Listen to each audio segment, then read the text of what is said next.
सर्व कामगार शेतकऱ्यांच्या हितासाठी आपला स्वतःचा वेळ, स्वतःचा प्रपंच सगळं बाजूला ठेवून आपण इथं उपस्थित राहिलो. आपल्याला काही इथं कोणाला काही मानधन घ्यावयाचं नाही, पण मला एक सांगायचं आहे की एखादं पेशंट असतं, ते मरायला येतं, ते मरतं, डॉक्टर घोषित करतो की हे मेलंय, आणि मग सर्वप्रथम तिथं उपस्थित असलेला पहिला नातेवाईक आहे ना, आरडाओरडा करून रडायला लागतो. आणि ते आरडाओरडा करून रडायला लागतं की मग बाकीच्यांना कळतं की हे मेलं, पण जोपर्यंत डॉक्टर सांगत नाही ना तोपर्यंत मुर्द्याला सुद्धा मेलेलं म्हणत नाही. आणि शेतकऱ्याच्या कांद्याचा मुर्दा झालाय. प्रवीण आहिरे यांचं मी या ठिकाणी कौतुक करतो की यांनी हे डिक्लेअर केलं आणि सगळ्यांचा आवाज या ठिकाणी त्या आवाजाला कंठ फोडण्यासाठी आज या वेळेची निवड केली. प्रथम मी त्यांचं अभिनंदन करतो. त्याचप्रमाणे या ठिकाणी बिंदुशेठ शर्मा उपस्थित आहेत. नक्की कोणतीही गोष्ट, कोणताही विचार आपण कितीही चांगल्या पद्धतीने मांडला तरी त्याच्यावर कार्यवाही जर झाली नाही तर त्या मूर्त विचारांना कोणत्याही प्रकारचा अर्थ राहत नाही. आणि ज्याप्रमाणे समाजसेवा आजपर्यंत आपण बिंदुशेठ शर्मांची पाहिली आहे, त्याच्यामध्ये त्यांच्या समाजसेवेच्या अध्यायामध्ये एक पुढचं पान कांद्याचं सुद्धा ते लिहितील ह्याबद्दल मी अपेक्षा ठेवतो आणि ते नक्की घडणार आहे. नियती काय करते? आपण काही करत नाही, नियती माणसांची निवड करत असते आणि नक्कीच यातून काहीतरी चांगलं घडेल. त्याचप्रमाणे राज्य कृषी मूल्य आयोगावरती बापूंची निवड झाली, त्याबद्दलही हे चांगले संकेत आहे की त्यांची निवड झाली आणि ते आपल्यामध्ये त्या प्रश्नावर आज या ठिकाणी उपस्थित आहेत. नक्की प्रश्न सुटण्याची ही मुहूर्त वेळ आहे. नुसतं असं नाहीये की आपण एखाद्या दुःखासाठी जमायचं, नुसतं दुःखाचं रडगाणं गायचं, ज्याला जेवढं रडता येईल तेवढं रडायचं आणि गप्प बसायचं. यातून काही होणार नाही. रडत बसण्यापेक्षा आता आपल्याला प्रश्न सोडवता कसा येईल, आणि तो नुसता तात्पुरता नाही. तात्पुरता कसं की आपण संघर्ष करतो ना, आपण म्हणतो की कांदा इतका कमी भाव गेला, परवडला नाही, 100 रुपये अनुदान, 200 रुपये अनुदान, 300 रुपये अनुदान. हे फक्त जखमेवरती पट्टी लावायची, जखम बरी होत नाही, फक्त जखम झाकायची, पट्टी बाजूला गेली, जखम जशी आहे तशीच कदाचित ती अजून वाढलेली पण असू शकते. मला एक म्हणायचंय की आता जे लोकसभेच्या निवडणुका झाल्या त्याच्यामध्ये शेतकऱ्याने सरकारला धडा शिकवला नाही का? जेवढे कांदा क्षेत्रामध्ये जेवढे पण खासदार आहेत तेवढे खासदार कांद्याने अनपेक्षित निकाल लावला. सत्तेमध्ये असणाऱ्या पक्षाचे खासदार कांद्याने पाडले. मला एक म्हणायचंय की जर आपण संघर्ष करून काय म्हणणार की सत्ता खाली खेचणार, सत्ता आपण खेचू शकत नाही, कारण देशामध्ये बहुमत सिद्ध करणारे कांदा क्षेत्रामधले खासदार किती आहेत, त्याला मर्यादा आहेत. सरकारला त्यावर जास्त काही फरक पडत नाही. मग आपल्याला कोणत्या गोष्टीने फरक पडेल याची एक नवीन नीती तयार करावी लागेल. आणि आता मी असं म्हणतो की आपण काय केलं की जे खासदार आधी होते त्यांना पाडलं, म्हणजे आपण कांद्याने त्यांची जिरवली. पण मला हे म्हणायचंय, त्यांना पाडून आपण ज्यांना आणलं त्यांना आपल्यामध्ये आपण आणलं पाहिजे. आम्ही तुम्हाला पाठवलंय, तुम्ही आमच्यामध्ये या. आणि पुढची कार्यवाही अशी मला वाटतं की आपण सर्वांनी चांगल्या लोकांनी नेतृत्व घ्या आणि आपण सर्वांनी त्या सर्व खासदारांना निमंत्रित करा. त्यांना निमंत्रित करून आपण तो कार्यक्रम ठेवू आणि त्यातलं पहिलं वाक्य राहील की तुमची खासदारकी कांद्यामुळं, तुम्ही कांदा प्रश्न सोडवण्यासाठी लढायचा. आणि हा प्रश्न सोडवण्यासाठी मला एक गोष्ट सांगायची. समजा उदाहरणार्थ सत्तेमध्ये गेल्याच्या नंतर, सत्तेत गेलं म्हणजे तिथं काही चियार काढायचा आहे की कांद्याला असा भाव, कांद्याला तसा भाव, असं म्हणून भाव मिळत. त्याच्याकरता सुद्धा योग्य उदाहरणार्थ 2014 पासून नरेंद्र मोदीजी पंतप्रधान पदावर आहे. 2016 पासून ते म्हणत होते 2022 पर्यंत शेतकऱ्यांचं उत्पन्न दुप्पट करणार. माझा प्रश्न असा आहे की ते खरं बोलत होते की ते खोटं बोलत होते? अनेक जण पुराव्यासह सिद्ध करतील की ते खरं बोलत होते, काही जण हेही सिद्ध करतील की ते खोटं बोलत होते. पण मी असं म्हणतो, ते खरं बोलत होते, त्यांना ते साध्य करायचं होतं, पण ते सिद्ध झालं नाही. म्हणजे आपण बघा, आपला प्रपंच सुधारण्याची आपल्याला प्रत्येकाला इच्छा आहे की माझा प्रपंच सुधारला पाहिजे, ही इच्छा आहे, ते प्रयत्नही आहे, पण तो सुधारत नाही. हा नरेंद्र मोदीजींचा प्रॉब्लेम आहे. मी लहान तोंडी मोठा घास घेतो शर्माच्या, असं मी म्हणत नाही. सोशल मीडियावरती मी काही पोस्ट अशा टाकतो की त्याला काही रिप्लाय चुकीचे येतात किंवा याला काय रिप्लाय द्यायचा असं असतं. कारण कोणती गोष्ट ना कोणाचा तरी बळी मागते. तर विनायक शिंदे जर कांद्याचा बळी होत असेल तर मी बळी जायला तयार. फक्त एकच गोष्ट, पूर्ण बाबूसाहेब, पूर्ण भारताचा कांदा शेतकरी म्हणतील त्या भावाने मी विकत घ्यायला तयार आहे. माझ्याकडे तेवढं पैसे आहेत असं अजिबात नाही. फक्त एवढंच आहे की पूर्ण भारतातील शेतकऱ्यांच्या कांद्याला काय भाव पाहिजे. मी शेतकरी आहे, मला माहिती की माझ्या कांद्याला काय भाव पाहिजे. शेतकऱ्याला जो भाव पाहिजेत आहे तो भाव 100% देता येईल. भाषण म्हणून मी या ठिकाणी तुषारशी करत नाहीये, तो भाव देता येईल. आणि माझ्याकडून म्हणजे माझं म्हणणं आहे, देवेंद्र फडणवीसांना मी भेटलो, त्यांना एक निवेदन दिलं की कांदा प्रश्नावर माझ्याकडे कायमस्वरूपी उपाययोजना आहे. तर मला तुम्ही फक्त मी काय उपाययोजना आहे त्याच्या प्रेझेंटेशनसाठी मला तुम्ही वेळ द्या. तुमचे अधिकारी बसवा आणि मी मांडलेले तत्व तुम्हाला पटले तर त्यावर विचार करा. आणि मी रिकामका वेळ घेणार नाही. मी अभ्यासपूर्ण मांडणी तुमच्या समोर करणार. तुम्हाला पटलं तर तुम्ही त्यावर पुढे कार्यवाही करा. अजूनही माझं म्हणणं असं आहे की नुसतं शेतीमालाचा भाव राज्य सरकार फिक्स करू शकत नाही. त्याच्याकरता केंद्र सरकारचा त्यामध्ये महत्वाचा सहभाग आहे. आणि केंद्र सरकारचा सहभाग जर म्हटला तर आपण इतक्यात म्हणतो, काय म्हणत होतो आपण की शेतकऱ्याचा भाव वाढला की कांद्याचा भाव वाढला की काय होते, निर्यात बंदी होते. आणि मला एक म्हणायचंय, कांद्याचा भाव वाढला की निर्यात बंदी होते. पण मला म्हणायचं हे आहे की कांदा किती निर्यात होतो आपण हे पण पाहिलं पाहिजे. नुसतं कोणाला विरोध करायचा म्हणून विरोध करायचा नाही, कोणाची बाजू घ्यायची म्हणून कोणाची बाजू घ्यायची नाही.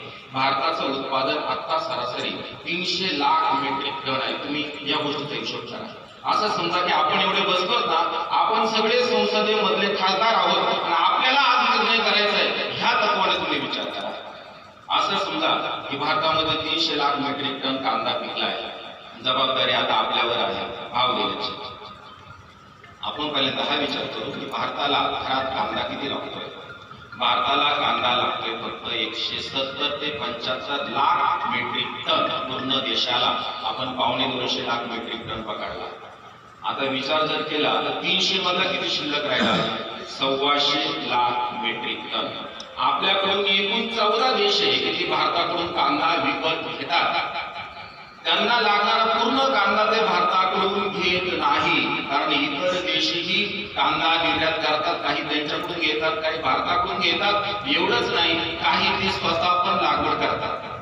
मग आपण जर म्हटलं की निर्यात जर कायमस्वरूपी चालू राहिली तर कांद्याला भाव मिळेल, हे 100% खोटं आहे. त्याचं कारण सांगतो. तुम्ही जर मागचा 10-15 वर्षाचा रेकॉर्ड जर पाहिला तर कमीत कमी 10 लाख मेट्रिक टन, जास्तीत जास्त 25 लाख मेट्रिक टन, याच्या पलीकडे कांदा निर्यात झालेला नाही. जास्तीत जास्त फक्त किती, 25 लाख मेट्रिक टन. आपण असं म्हणू की बारमाही निर्यात खुलीच राहिली तर फक्त 25 लाख मेट्रिक टन कांदा निर्यात होऊ शकतो. आपण म्हणू जास्त नाही निर्यात करता येणार का.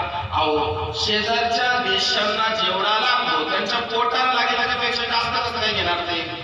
त्यांच्या पोटाला भारताकडून जास्तीत जास्त फक्त 25 लाख मेट्रिक टन कांदा लागला. आता 125 लाख मेट्रिक टन जास्त होता ना, त्याच्यात 25 लाख मेट्रिक टन निर्यात झाला. अजून 100 लाख मेट्रिक टन कांदा एक्स्ट्रा आहे. याच्यातला 25 लाख मेट्रिक टन कांदा सडून गेला. अजून 75 लाख मेट्रिक टन कांदा जास्त आहे. हाच 75 लाख मेट्रिक टन कांदा भाव वाढतो, ही सत्य. मग आपल्याला नियोजन काय करायचं आता. आपल्याला नियोजन हे करायचं आहे का वरचा 75 लाख मेट्रिक टन कांदा जर मार्केटमधून बाजूला गेला तर उरलेल्या कांद्याला आता आपल्याला कांद्याचे जेवढे पैसे होत आहे कमीत कमी याच्या तिप्पट पैसे होतील. मग हा तुम्ही म्हणाल 75 लाख मेट्रिक टन कांदा मार्केटमधून शेतातून बाजूला न्यायचा कसा? मग आता शरद जोशी सांगत होते की माल कमी विकवायचा. मग मला आता असं म्हणायचं आहे शेजारच्याने जर 1 हेक्टर लावले तर आपण त्याच्यापेक्षा बिगाभर तरी वाढवा लावायचा हा विचार करतो. मग 75 लाख मेट्रिक टन कांदा कमी कसा होणार? तो होऊ शकतोय, फक्त मी ह्या ठिकाणी एवढं सांगतोय की तो न्यायिक पद्धतीने.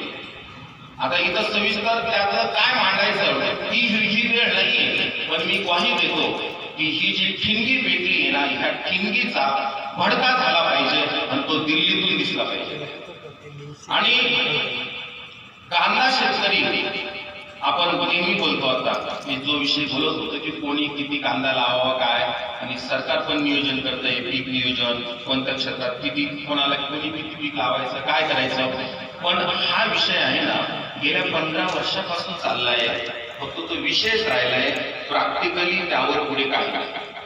आता मी तुम्हाला अजून पुढची एक गोष्ट सांगतो. शर्माची एखादी गोष्ट आपल्याला करायची असेल ती जर फेल झाली तर आपण थांबायचं नाही. ती जर प्लॅन ए जर फेल झाला तर आपल्याकडे प्लॅन बी पाहिजे. पहिला प्लॅन जर फेल झाला तर दुसरा प्लॅन तयार पाहिजे, आणि दुसरा प्लॅन सुद्धा तयार आहे. पहिला प्लॅन काय? सरकारने भाव द्या पहिला, आणि सरकारने अनाऊन्स करा की आम्ही भाव देऊ शकत नाही, तिथून पुढे प्लॅन बी चालू. मग तो भाव कोण देईल? तो भाव आपण मिळवू शकतो. मग तो भाव आपण कसा मिळवू शकतो? की वेळ आल्यावरती आपण ते असं काढणार आणि त्या पद्धतीने आपण भाव मिळवणार. आता मला एक गोष्ट अपेक्षित आहे. कोणती गोष्ट? की हमी भाव आणि रास्त भाव. तर हमी भाव म्हणजे काय? तो कधी बदलत नाही, तो जो ठरवून दिला वर्षभर तोच राहतो. आणि रास्त भाव म्हणजे कोणता? रास्त भाव म्हणजे उन्हाळ कांद्याचं उत्पादन जास्त निघतं, उत्पादन जास्त निघतं. रांगड्या कांद्याचं उत्पादन उन्हाळ्यापेक्षा कमी निघतं, आणि पोळ कांद्याचं उत्पादन सगळ्यात कमी निघतं, आणि सगळ्यांचा उत्पादन खर्च हा जास्त आहे. उलट पोळ कांद्याचं उत्पादन जास्त निघतं तेव्हा औषधांचा वगैरे खर्च वाढू शकतो, आणि तेवढा खर्चही करायला नाही. तर मला म्हणायचं काय की जर तिन्ही प्रकारच्या कांद्याचं उत्पादन कमी जास्त आहे तर प्रति क्विंटल उत्पादन खर्च सुद्धा कमी जास्त आहे. मग तुम्ही लाल कांदा पिकवा म्हणजे पोळ कांदा पिकवा, रांगडा कांदा पिकवा, नाहीतर उन्हाळ कांदा पिकवा.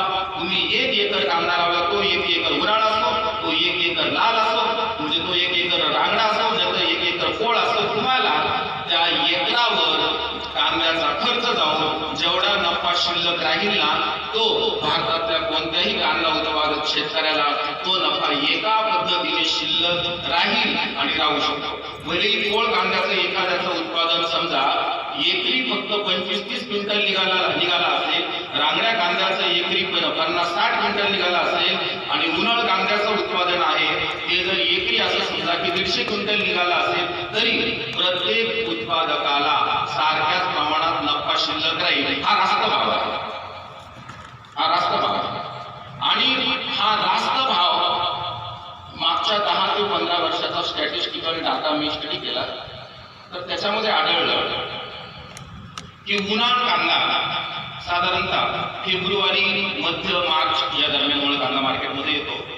तर ज्या वेळेला उन्हाळ कांदा मार्केटमध्ये यायला सुरुवात होते ना तर त्यावेळेला सुरुवातीला नवीन कांदा मार्केटमध्ये आला की त्याला थोडासा जास्त भाव असतो, आणि जसं उन्हाळ कांदा जास्त मार्केटमध्ये यायला लागला की त्याचा भाव कमी होत कुठपर्यंत कमी होतो? तो जून पर्यंत कमी होत येतो.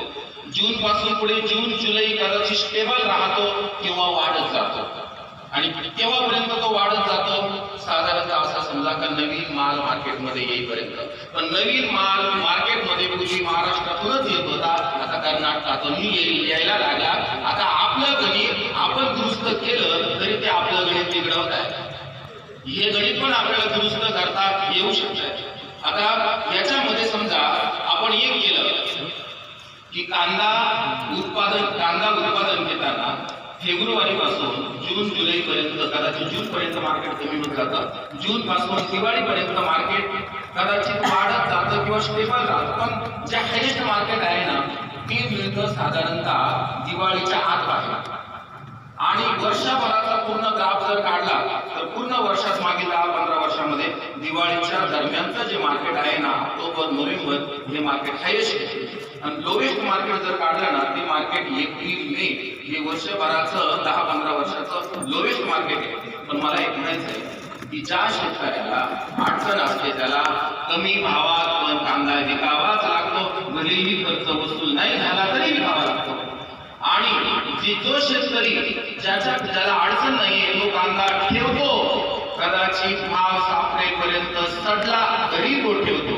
हे दोन टोकं आहेत, आपल्याला दोन्ही टोकं न्यूट्रल करायचे आहेत. प्रत्येकाला भाव भेटला पाहिजे, तो भाव कसा भेटेल याच्याकरता आपल्याला नियोजन करायचं आहे. आणि ते नियोजन करण्यासाठी या ठिकाणी जे ज्येष्ठ व्यक्ती आहेत तर नक्कीच आपण ज्या हेतूने या ठिकाणी जमलो आहोत तर ही आपण एक गाठ बांधली आहे आणि इथून प्रवास सुरू केलाय.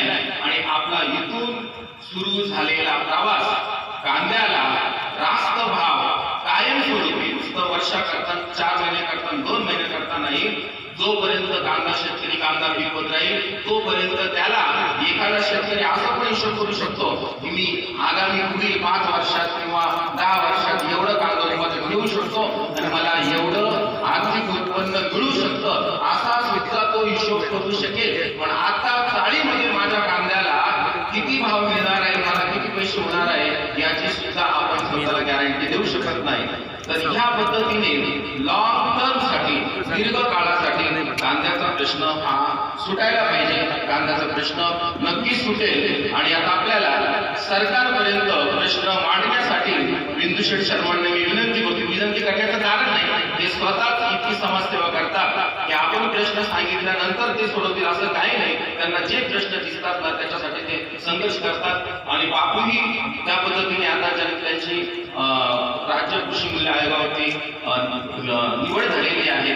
तर त्यांचाही आपल्याला या ठिकाणी खूप मोठा हातभार लागणार आहे. आणि शेतकऱ्यांसाठी म्हणजे मला म्हणायचं असं आहे की ज्याचं दुःख त्याला कळतं. मग आता एसी मध्ये बसलेला शेतात कांदा उत्पादन करणाऱ्याचं दुःख 100% समजू शकत नाही. तर शेतकऱ्याचं 100% दुःख काय आहे ते ग्राउंड पासून अगदी सरकारपर्यंत पोहोचेल. आणि पुन्हा मी माझ्या बोललेल्या काही गोष्टींपैकी एक गोष्ट अधोरेखित करू इच्छितो की आपण कांद्याने जर सरकारला जवळपास 6 ते 7 खासदारांना पाडून कांद्याने नवीन खासदार तिथं आणले तर आपण त्या खासदारांना जाग करणं गरजेचं आहे की तुम्हाला फक्त कांदा प्रश्नाने या ठिकाणी आणलंय, तुम्हाला कांदा प्रश्न सोडवण्यासाठी आमच्या सोबत यायचं आहे. पक्ष वगैरे ही गोष्ट नंतर आहे. कारण फायदा असेल तर प्रत्येकाला पक्ष बदलता येतो आणि फायदा असेल तर प्रत्येकाला मताचं दान बदलता येतं. मला असं म्हणायचं आहे की त्यांनी भाव दिला नाही म्हणून त्यांना पाडा, मग हे आले यांनी पण दिले नाही यांनी पाडा, कधी त्यांना पाडा कधी यांना पाडा. आपण काय त्यांच्या पाडापाडीमध्ये आपलं आयुष्य निघून जातं. फक्त म्हणायचं त्यांची जिरवली यांची जिरवली, त्यांच्या जिरता आपली सगळी पिढी जिरवली याचं भान आहे. तर या ठिकाणी आता पुढीलही आपल्याला मार्गदर्शन ऐकायचं आहे. नक्कीच या ठिकाणाहून झालेली सुरुवात आहे ती क्रांती करेल. आणि क्रांती करण्यासाठी म्हणजे असं समजा मोठं जंगल पेटवायचं असेल तर मोठी आगगाडी लागत नाही. गाडी लहान असली तरी चालतात, छोटी असली तरी चालतात, एकच असली तरी चालतात. तर आपण एवढ्या मला वाटतं की आग पेटीमधील आग काढ्या आहोत याच्यातली एकच पुरेशी आहे तर ती जंगल पेटवू शकते. आणि असा भडका उडाला पाहिजे तर दिल्लीमधून जाळ दिसला पाहिजे.